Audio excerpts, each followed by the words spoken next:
നിങ്ങൾ എങ്ങനെ മനസ്സിലാക്കാം? ഞാനൊരു ഇലസ്ട്രേഷൻ പറയാം. അതായത് നിങ്ങൾ ആലോചിച്ച് നോക്ക്, നമുക്ക് ഒത്തിരി പൈശാചിക പീഡകൾ പലയിടങ്ങളിൽ പല രീതിയിൽ നമ്മളെ ഉപദ്രവിക്കുന്നുണ്ട്.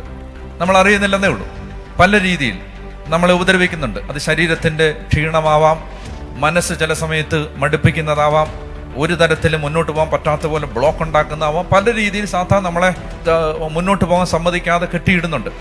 നിങ്ങൾ ശ്രദ്ധിക്കുക. അതായത് ഞാൻ ഇങ്ങനെ ഒരു ഇലസ്ട്രേഷൻ പറയാം.